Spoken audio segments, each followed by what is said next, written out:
Good afternoon, and welcome to Facilitating In-Hospital Patient Empowerment, complimentary webinar from HealthSystemCIO.com, sponsored by Sonifi Health. Just a little housekeeping before we get started. My name is Anthony Guerra. I'm the editor-in-chief of HealthSystemCIO.com, and I will be your moderator today. We encourage you to ask questions at any time. You can type them into the Q&A box in the lower right-hand corner of your screen. Leave the default set to all panelists. I'll be taking a look at those and posing them verbally to Ed and Brenda, as you'll see later in our program. You see the URL to download the deck. You can go ahead and do that at any time. And we will have an archive available of today. We're recording the event. It should be ready within 2 business days. You'll get an email when it's ready, and a separate registration is required. So you see how we're going to spend our time today. We're going to go about 45 minutes. First, we're going to hear from Ed Marx, SVP CIO at Texas Health Resources, and then Brenda Taylor, who works with Ed. She's the ITS director at the organization. Then we'll hear from our sponsor, represented by Jamie Christensen, SVP of Sales and Marketing at Sonifi Health, and then we'll have some Q&A. So without further delay, I'm going to turn it over to our good friend, Ed Marx. Thanks, as always, for joining us, Ed. Hey, thank you, Anthony. This is always such an honor to be part of this program and also to speak with my peers about some of the amazing work that's taking place at our health system, at Texas Health Resources. And so we're always happy to share. So it really is my honor, actually, to talk today about this topic of facilitating inpatient or in-hospital patient empowerment. And I'm so enthusiastic about this that I actually drove out to one specific hospital. We have 25 hospitals. I drove out to Texas Health Alliance because if there's any hospital in our health system that embodies this sort of in-hospital patient empowerment, it's Texas Health Alliance. In fact, this whole movement was birthed here at this hospital. And so I'm really honored as well to have Brenda Taylor speak with me, and you'll hear from her in a little bit because she oversees this hospital as well as several others from an IT perspective and can, as a person who is often in this area, in this hospital, can speak very diligently to what we do here to engage our patients, and it really makes a huge difference. So you can see our agenda. First thing I want to talk about is really the philosophy, and then I'll talk about value, what we get out of this, what our patients get. The technology that we actually use will be the bulk of the discussion, and then we'll talk about outcomes. So it's great about having technology, but what are the outcomes? And then finally, we'll give you a glimpse into what we're doing next. And then, as you already shared, Anthony, we'll be doing a Q&A. So this is a picture of Texas Health Alliance. It's our newest hospital. The planning began in 2010, and it actually opened in September of 2012. So it's our most technology advanced hospital, and I'll share a little bit how that came about. So starting from scratch. Now this, and you'll hear me say this a couple of times, everything we're going to talk about now is really the brainchild of a very progressive CEO we have. Her name is Wenjie Tang. She's very progressive, very innovative, and it's her and her management staff and her clinical team that really made everything I'm going to talk about happen. So we're definitely partnered with her, but as is ideal, it really was operationally led, and we were just happy to collaborate with her. So that makes it a double honor for us just to have this discussion and to share the good work that they have done and how they're impacting patient safety and patient satisfaction. So this was some of the thinking, what you see here, on why we got to the point of this whole concept of patient empowerment and how we use technology to enable that. And the bottom line here is that, in Wenjie's own words, it's patient and provider-centered care, not hospital-centered care, right? A lot of times we do things from a hospital-centric point of view, but when she started out with her and her leadership team, it started out completely about being patient and provider-centric, and that's why we do the things that we do. So while I'm happy to present, and along with Brenda, and give you sort of the CIO or the technology perspective, it's really much, much bigger than that. So with that, let's move on. So I'll be talking a little bit about RTLS because we utilize RTLS to some extent to empower the patient. And then you can see the other things that we're doing in terms of data collection and how we're taking data to enable transformation.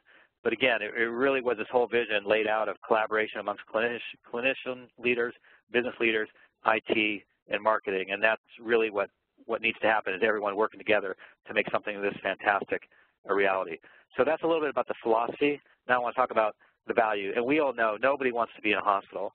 And if you've been in a hospital, hopefully no one has, but I imagine some in the audience have, and certainly probably family members. But I know what it was like when I was helping to take care of my mom who was dying from ovarian cancer a few years ago, just what it is like for a patient in a hospital. It's not fun, no matter how loving and caring clinicians are, no matter how nice the environment or the aesthetics, nobody wants to be in a hospital. So we need to do everything possible that we can to enable a great experience for the patient. So that's really the driving force and sort of the heart behind what we do, because we believe that if we empower the patient, that it does have an impact on quality, and I think the more satisfied the patient and the family is, the greater the healing potential. So we'll talk a little bit about the value. I'm not going to spend a lot of time here just because I really want to get to the heart and soul of this discussion that I think most people are going to be interested in from a technology perspective, what we're doing. But let me just touch on a couple of things. So RTLS is really big. We use it in ways a little bit different. Of course, we use it for equipment tracking and those sort of things, but we also track our patients. And so I know my son had surgery a few years ago at a very prominent academic health system where I was a CIO. And they actually lost my son for about 20 minutes, and no one knew exactly where he was, but this would never happen. Now imagine you as a parent, you're wondering where your son is because he was somewhere between the OR and the PACU or maybe his recovery room. No one really knew where he was. And so imagine from a patient family perspective, what's that like? But that doesn't happen with us because we track everyone. And what it does, we have several use cases you see here. I won't go into all of them because not all of them are specific to patient empowerment, but a couple of them certainly are.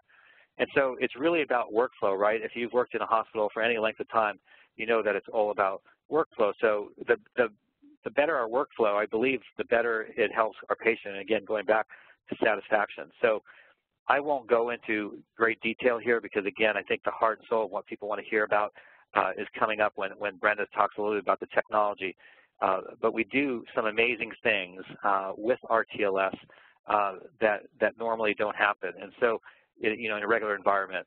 So it helps us be more efficient. What does that do? Obviously, from a patient perspective and a patient family perspective, the more efficient we can be, the quicker that we take them through different processes, the better, right? So that's what it's all about. But also from a patient and staff safety perspective, we had a measles outbreak, but we knew immediately who had come in contact with what equipment, who had come in contact with what clinician, who had come in contact with what patient. Again, it's really about patient engagement. So we know we could take care of our patients all that much more efficiently and effectively as a result. But it's also resource management. And we have this area called mission control. And I'll talk to it a little bit just to introduce it because when Brenda speaks, we're going to tie it back into mission control. But think of it as a concierge service, if you will, that really controls all parts of our facility, of our hospital. So it's incredibly important to how we operate. And again, it's a very high-touch service. You would think that you were at a Ritz-Carlton, if you would, as opposed to a Holiday Inn with the type of service that you get as a result of us having this capability. And of course, business analytics is helpful. The centralized logistics, again, with mission control. Here are some of the services that mission control does. But the tagline is, if we don't handle it, we know who does. So there's no bouncing around to the patient or the patient's family. There's a one-stop place where they go and they handle everything. So with that introduction, I talked about the philosophy, I talked about the value. Brenda's going to talk now a little bit about the technology and how it really impacts empowering the patient. Brenda? Thank you, Ed. I'm going to cover both the mobile devices that we currently use from a staff perspective as well as what we use in the patient rooms. Technology has evolved over the past 2 years at Texas Health Alliance. We determined that the use of technology could help us improve throughput and improve the care we provide to our patients. You will see examples of a couple of the devices that we currently use. One allows us to access the patient portal as well as using a device, a handheld device for our patient bed management, and we also use it for the wound photo images going directly into our EMR. We also use badge notifications. We have a lot of innovation built around instant notification to our caregivers. Instead of our nurse needing to bring a patient a pillow, the way we have built our system, it goes directly to the PCT. We also have deployed a single sign-on solution in our clinical care areas. Everybody realizes the amount of time we go in and out of the patient room and accessing the charts. This solution has allowed our caregivers the ability to tap in and tap out of the workstations that is in the patient rooms. We went from a minute to a minute and a half login to about a 12 seconds. So our turnaround time for our caregivers to focus on our patients has increased a lot. One of the next innovative pieces that we have that we use at Texas Health Alliance is our digital signage outside the patient rooms. We use this, and this was also one of the innovation pieces that was we evolved at Alliance. When you first admit the patients into our system, the patient's name and the physician is automatically populated. We have done a phased approach for this solution. Since we have gone live, we have added several additional data elements to our sign, as you can see here on the board. The information that is available on our patient signs is we have the patient name, the admitting physician, the treatment team, the nurse, the PCT. We also have isolation, fall risk. Fall risk was a big one that we wanted on our signs because we all know how much time our caregivers have as they have to go find a sign, find tape, come out, tape it on the door of the patient. This allows, when the nurse is doing the documentation in the chart, as soon as they state it, it populates on our sign within just a few seconds. When they have been removed off of isolation, it removes it off of our signs. It also has the allergies, the NPOs. This has been very effective in being able to make sure that anybody that walks in the room, in the event maybe there was a change in the diet order for the patient right after the meal had been prepared, but they can see this on our sign. So that helps our patients an enormous amount. One other thing that we have that helps our patients to empower their own solution is we also have safes and refrigerators in the patient rooms. The refrigerators were designed so that if we have a very wide, diverse population at Texas Health Alliance, and if they needed to bring some of their own food, they could bring that up here as well. So this empowered the patient to help take care of their own needs. One of the most effective pieces, and the one that we are the most excited about, is the patient-facing tablets that we've got in our rooms. They are on the arms. They get a feed, an ADT feed, and when the patient signs in with their MRN, it knows and it populates automatically from that. This was a vision of Wenji and the staff at Alliance for the patients to have this interactive tool. This has been something that has also evolved since we have opened our doors. We started with one solution and we have moved to more of a tablet solution. Our first design was a little bit clunky, to say in a nice word, and then also it didn't have the touch screen functionality that we wanted it to have. So we have changed to a true tablet design. As you can see from the main menu, it has a variety of different icons that you can select from. As you move on to this, you will see that we have the interactive TV system with that. with this interactive solution, we also have the ability to put kind of patient information of what is about us. You can request your medical records from this device, community wellness information, and as well as a few other things. We have added many things as we have rolled out these devices as well. The next slide that you will see is the most interactive part that truly brings the patient empowerment to this. This is where we have been blessed with having the staff on site that has had the vision to help make this, create this. You will see that you can select various movies. You can give feedback to our clinicians, and our caregivers. You can also select your meals.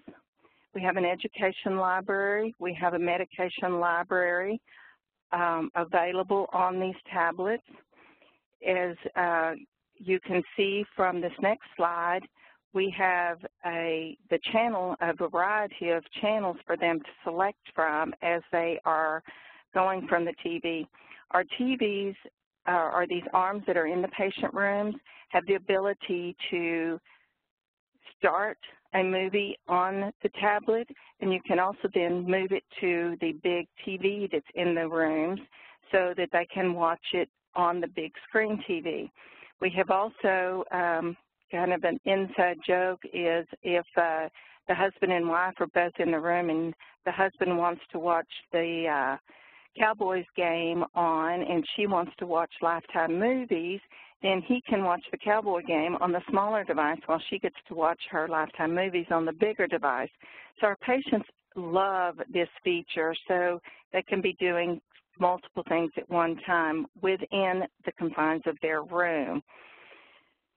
You can see by the next slide, this is our medication library. It is very popular with our patients so that as they see their tablets, they also have a MyCare app that is on there, which gives them a day at a glance so you can see what x-rays or PT you're having for the day, and if your home meds are also displayed and if they want to look up their medication, they can do this from this library. It is used quite a bit from there. This is another very good, innovative piece that has come into play, and kudos to the team here that has helped make this happen with our vendor. The patient has the ability to adjust the temperature in their rooms from the tablets. With this, it allows them not to have to call the nurse to come into the room or to get one of their family members to get up. They can adjust this also. This is a piece that we have had a lot of good feedback. They absolutely love it. We also have our education library that is available for them. So as they find what they have been, if they have a cardiology issue or a congestive heart failure, they can look there up and they can become engaged in the care of their own treatment. So as we now move into the outcomes sections, you will see that we have focused on 5 main pieces of our outcomes. We have the ability to have immediate images into our EMR. We have instant notification to our staff as they need to be, as they have to transport patients or they have to do any interaction with our patients. We have come up with several safety features, as Ed alluded to, with RTLS. Security, just the security of having the right signage on the patients. We will move to the next piece. As you can see, I just put an example of the eye touches for our wound photos.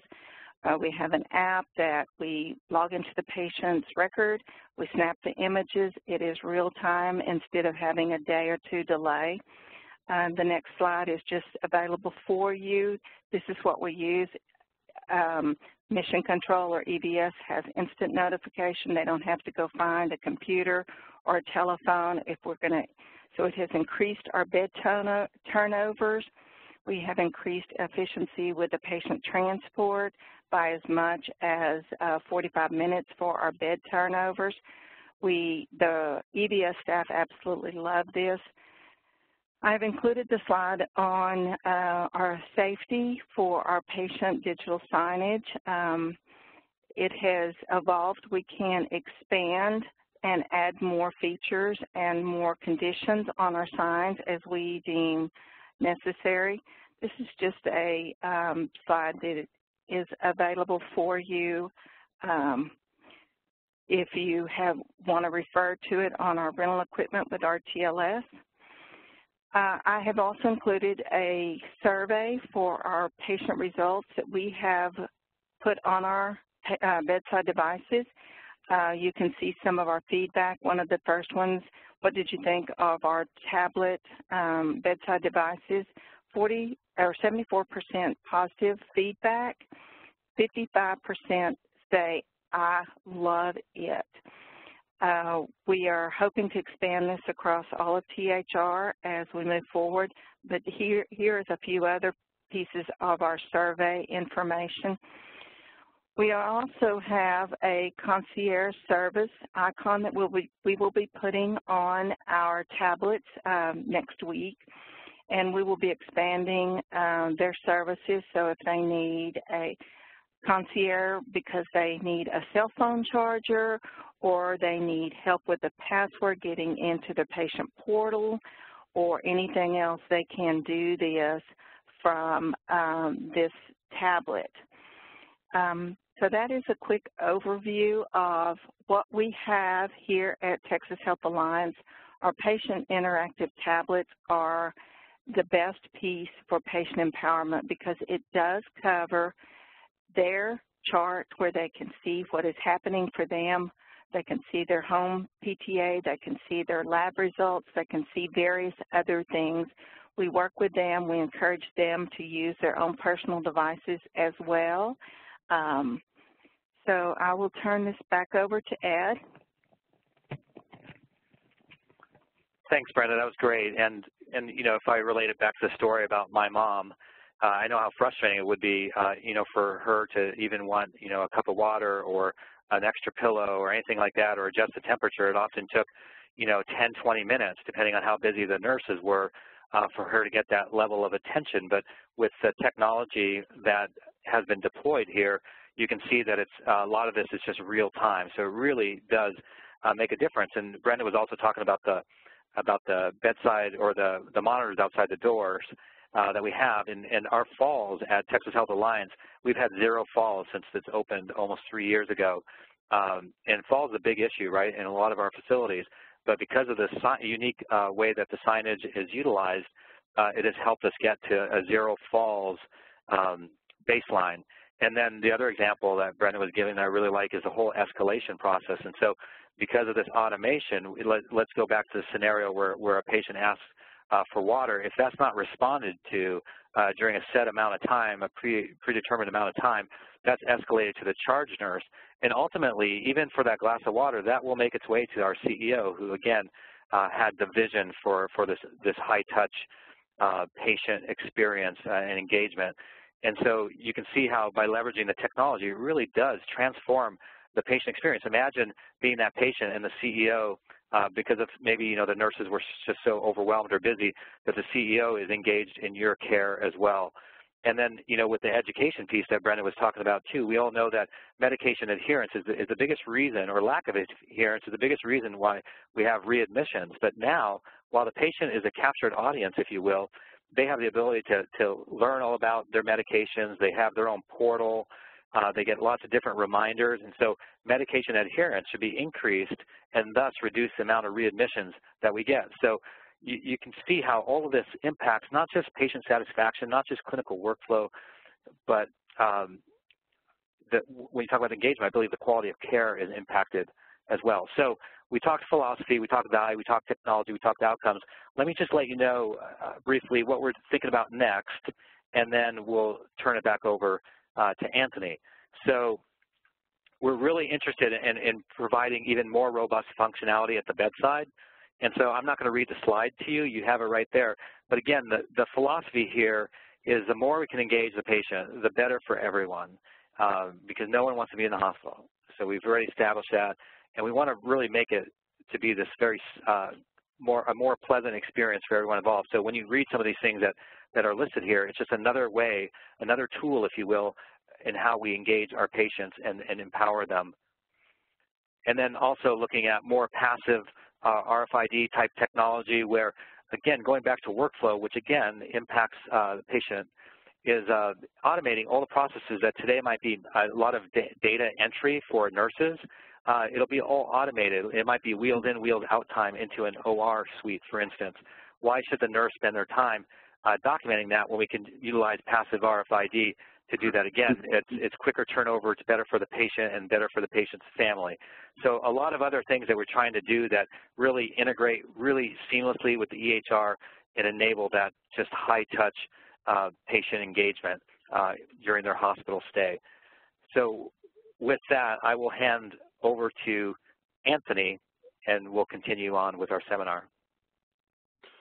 Excellent presentation, Ed. I think that anybody who's had family members, as you said, in the hospital just gets goosebumps when they hear about this kind of treatment that loved ones could get. So appreciate the presentation.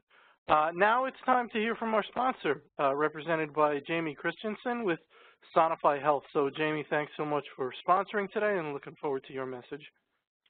No, you bet. Thank you.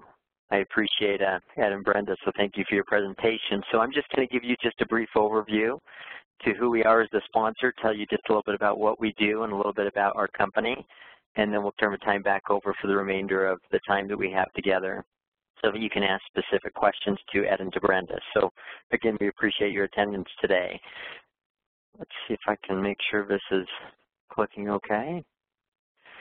So Sonifi Health, our mission of our company is, and who we are, we're an interactive patient technology company.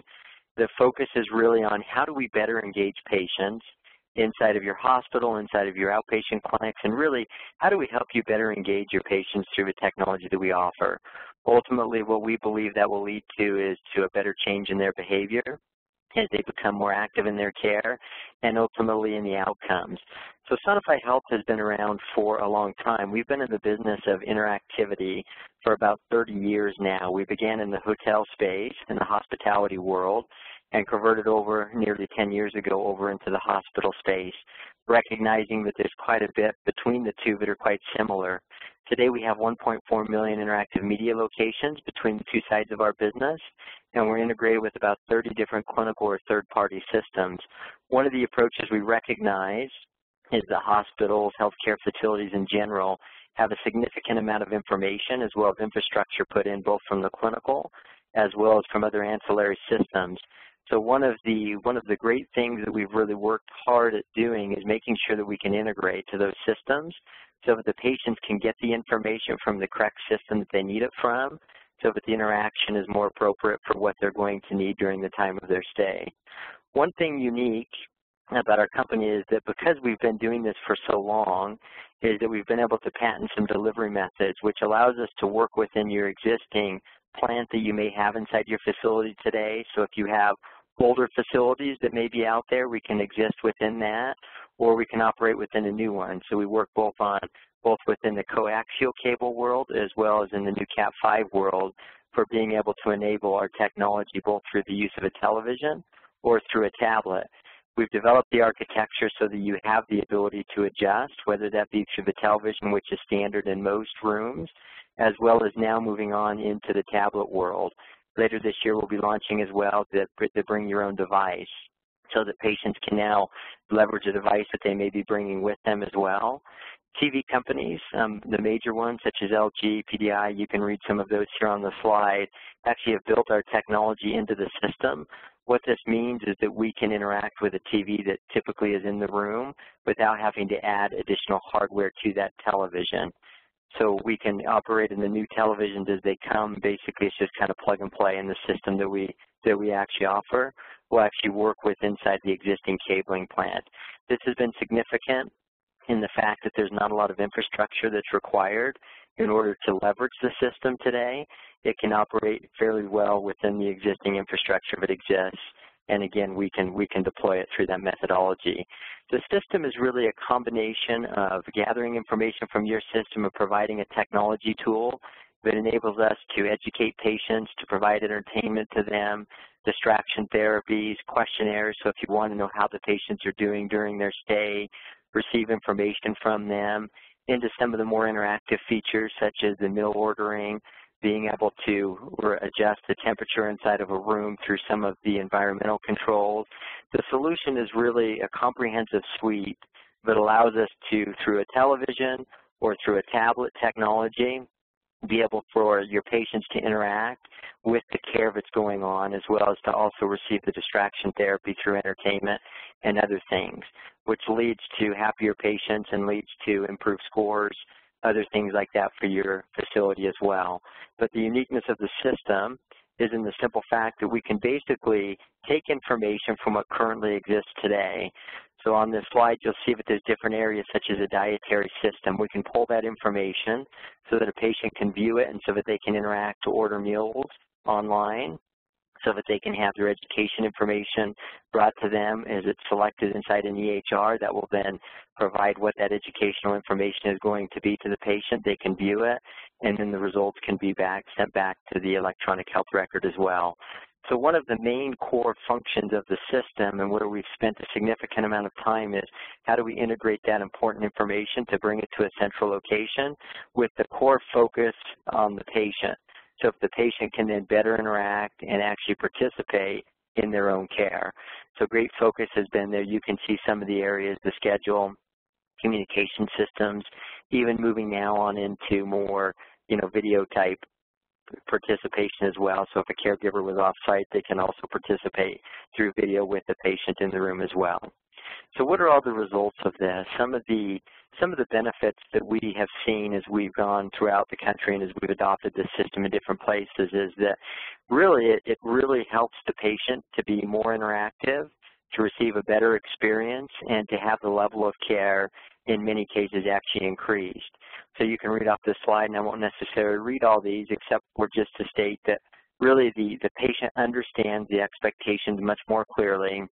They receive a higher level of comfort during their stay there. It reflects more kind of what's at home for them, with the ability to interact with entertainment, the ability to engage in their care, and also provides distractions. As we recognize, no one enjoys necessarily being in the facility.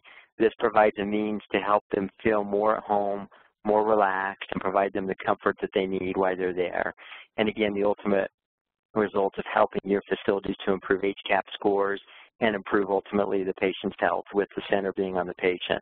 So ultimately our role and goal through this technology is to engage the patient through the use of televisions or through the use of tablet technology, as well as through the use of being able to provide in the home through a portal technology that educational material that they may be viewing. So that's a brief overview to Sonifi Health. Again, appreciate your participation in this meeting today. There's some contact information there if you have some more questions.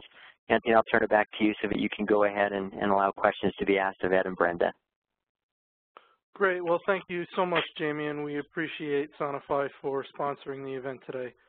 And now it's time for our Q&A. So go ahead and send in your questions in the Q&A box, and we will direct them to our speakers. So first question, Ed, have you determined a per-bed cost for all this capability that you'll use to budget for rollout to the remaining THR hospitals?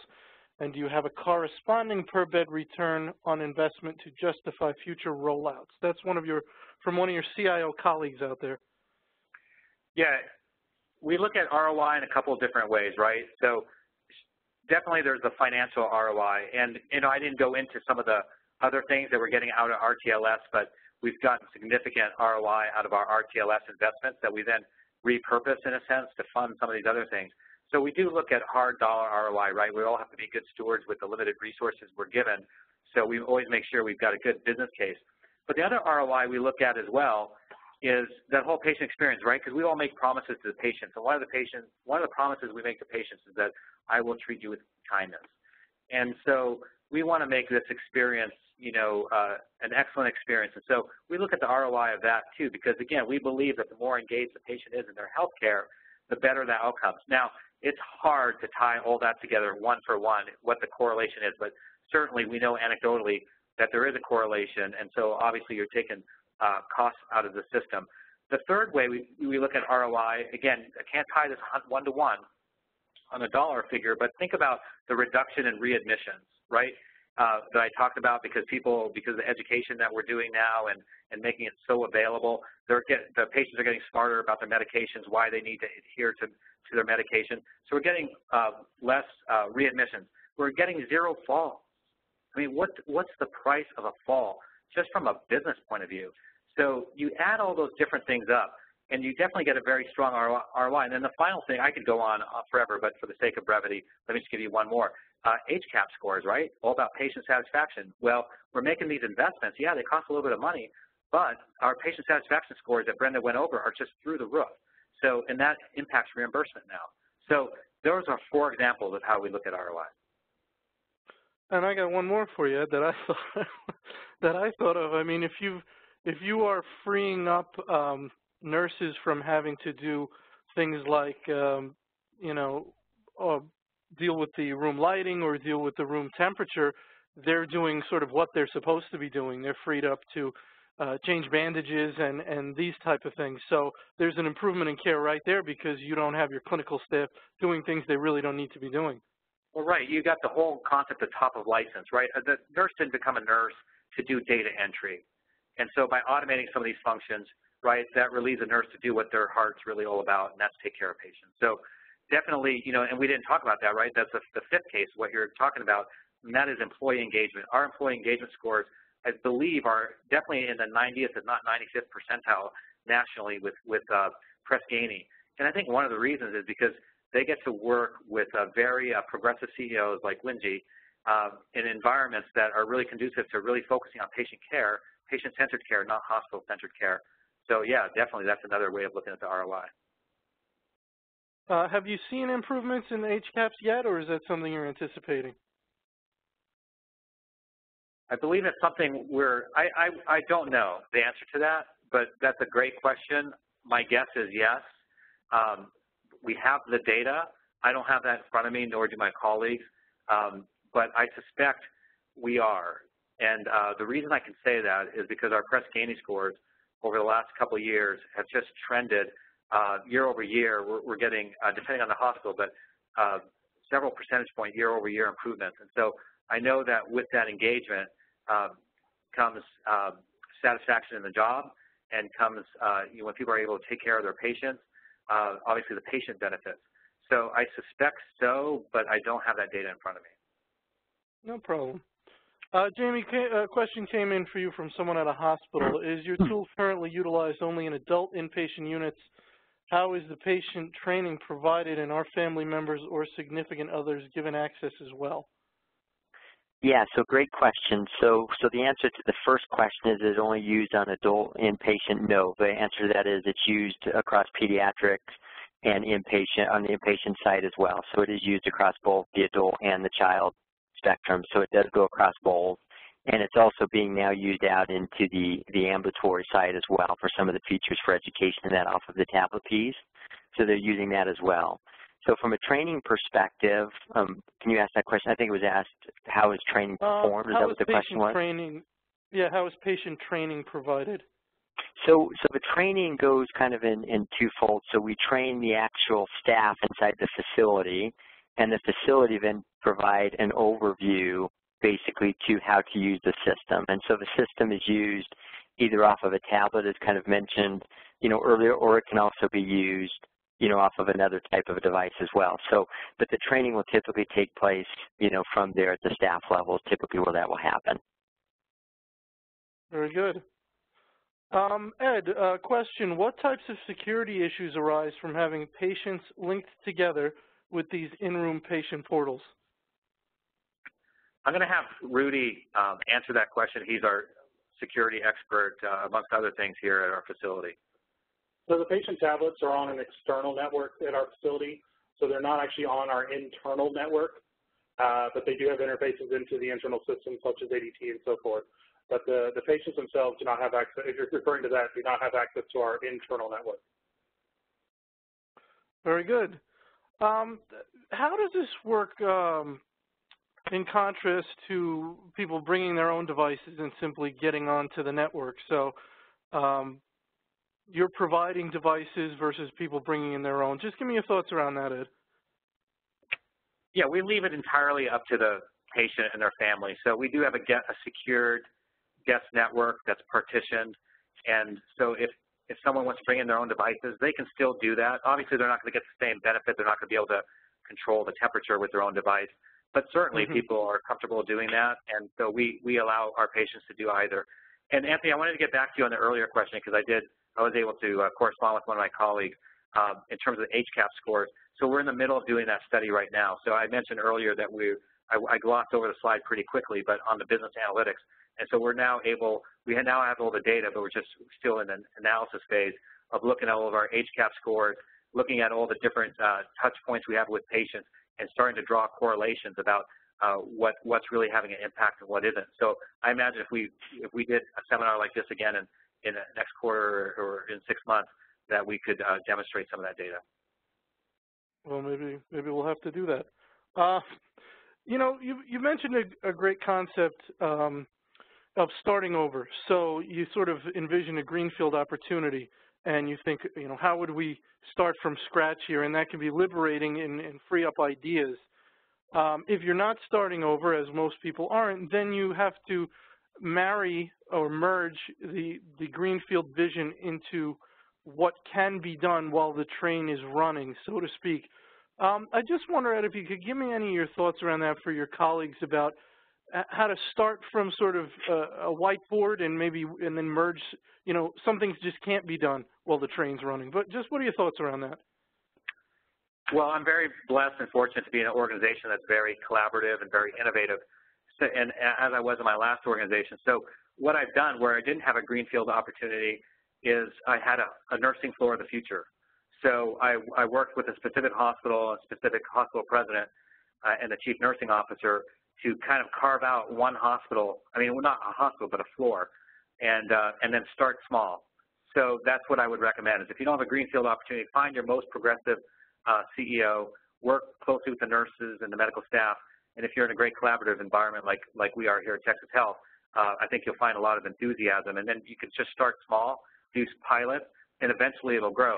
So what the cool concept here is at Texas Health is we did that nursing floor of the future, but then when we had this greenfield opportunity, took advantage of that, and now it's been so successful what Wenji, our president, has done that she's taken on a new role where she's going to really sort of replicate what she's done here and bring that sort of innovative thinking and approaches to the rest of our health system. So start small, nursing floor of the future. Maybe someday a greenfield opportunity opens up. If not, with the nursing floor of the future, you then do the entire division and eventually the hospital. And then it'll catch fire like it has here through great leadership that I've mentioned from our operational side, and you can take that throughout your health system if you belong to a health system. Very good idea. Very great idea. I like that. One more quick question before we get going. This, Ed, is for you or Brenda. What is the timeline for the nurses to respond to patient requests before it is escalated to the charge nurse? And I suppose that may vary based on the request, but what are your thoughts around that, Ed or Brenda? So the escalation is set to 2 minutes, but it's adjustable. So if the original intended audience of the request, being water or whatnot, doesn't respond within 2 minutes, then it goes to the next person. And a response counts as them acknowledging to the patient that they got the call, because they communicate directly to them through our hands-free communication system, and then giving a timeline of when they're going to bring the water or whatnot. Does that make sense? Was that Rudy? Yes, it was. Okay, I didn't think that was Brenda. All right. That's great. Well, thank you, Rudy. And I think that's where we're going to wrap it. What a wonderful event, chock full of great information. I do have to take issue with Brenda and say that the football game should be on the large screen, okay? And we're going to have to put Lifetime on the small screen. I know that's not what you had in mind, but I think all the gentlemen out there will agree with me. So, all right. I want to thank our featured speaker, Ed, Brenda, and Rudy, Ed and his team for joining us, and I want to thank our sponsor, and Jamie, and Sonifi. As I mentioned, this event has been recorded. We'll have a archive ready within 2 business days. You'll get an email, and a separate registration is required. As with all our events, attending gets you 1 Chime CIO credit. So go ahead and let Chime know, and if you've asked us to communicate that to Chime, we will. Questions, comments, email me, and you can go to our website to view our upcoming events and our last 12 months of archived events. So another wonderful event. I want to thank, again, our speakers, our sponsor, and all our attendees, and everybody have a wonderful day. Thank you.